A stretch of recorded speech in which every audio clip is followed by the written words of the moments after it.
When you hear about how gaming is bad for you, usually you hear about people spending too much time gaming. That's usually the issue, the fact that gaming takes up too much of someone's time, they're completely hooked, too many late nights, just too much screen time. And to be fair, the research does back that concern. Spending long stretches sitting still, losing sleep, ruining your body clock, or neglecting other responsibilities can absolutely affect both mental and physical health. But there's another layer to this that most people overlook, the why behind the hours. Playing too long can be unhealthy, but the reason for playing needs to be looked at just as much as the duration of playtime. We all have those nights where we load up a game out of habit, like we're on autopilot. We've naturally just been drawn to our PC or console for no real reason. We're not particularly excited about a certain game or anything, we're just looking for a way to be engaged and a way to switch off from reality. In psychology, this is called passive leisure or passive recreation, when you engage in an activity without clear purpose. Studies on how we use our free time show a clear pattern. Passive activities, where we're less engaged or intentional, are linked to lower energy and life satisfaction. Active, chosen activities do the opposite. They help the brain recover rather than shut down. The same idea shows up in gaming research too.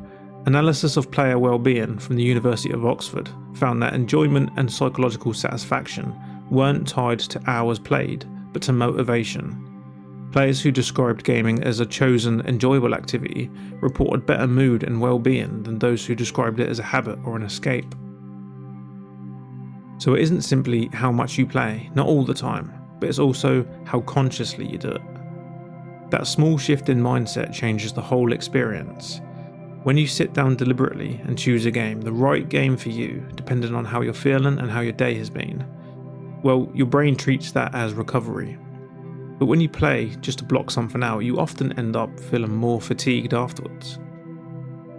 That's the issue when we talk about healthy gaming. We treat it like a time management issue, when it's often an attention issue instead.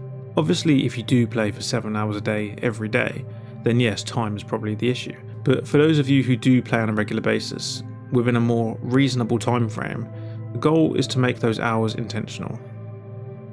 Healthy gaming isn't only about limits.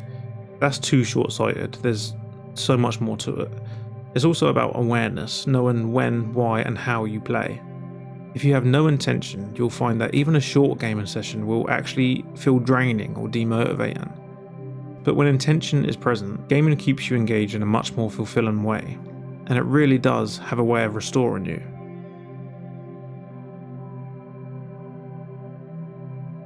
When you approach gaming with purpose, it becomes something entirely different. It stops being a default activity and starts becoming a form of intentional recovery, a way to regulate your mood. It will also help you build focus and connect meaningfully with yourself and others. The idea of intentional play sounds simple. Choosing a game that fits your state of mind. Don't play for the sake of it. Choose the right game at the right moment for the right reason. That one small decision has a measurable psychological effect.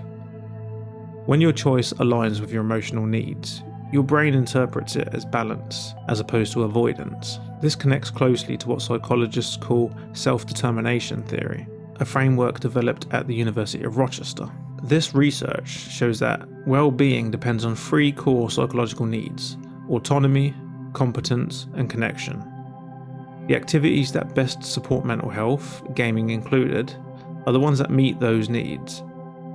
When you play intentionally, you're actively engaging those 3 needs. You decide what to play and when, that's autonomy. You develop skill, mastery, and a sense of progress, that's competence. And even when you play solo, there is still connection to a story or a world or to a community outside of the game that shares your experience. The problem is that we often play against our own needs without realising it. You might pick a high-stress competitive game when you're already tense, or something quite isolating when what you really need is connection. That mismatch can create what psychologists call emotional dissonance, a conflict between what your brain needs and what it's actually getting. Over time, that tension builds into the kind of burnout that people often blame on gaming in general. But when you match the game to your mindset, everything shifts in a very positive way. After a long, stressful day, Creative or calming games like Stardew Valley or Animal Crossing, these games help your nervous system slow down. Much like mindfulness exercises, they lower your stress hormones and restore your focus. When you're feeling flat or unmotivated, fast-paced or strategic games can boost dopamine activity, sharpening attention and sparking motivation. For example, Hades or XCOM 2, a personal favourite of mine. And when you're feeling isolated, social and cooperative games such as Split Fiction or Elder Scrolls Online, these stimulate the same neural pathways involved in real-world connection, creating that genuine sense of belonging that improves your mood. The key is that you're choosing consciously. That's what matters. You're not just playing any old game, you're thinking about it first. You're thinking about that decision. And this is what makes intentional gaming so powerful. It requires you to pay attention, to notice what kind of gaming makes you feel recharged and what kind of gaming leaves you feeling flat. Once you start recognizing that difference, the quality of your gaming and your well-being changes entirely.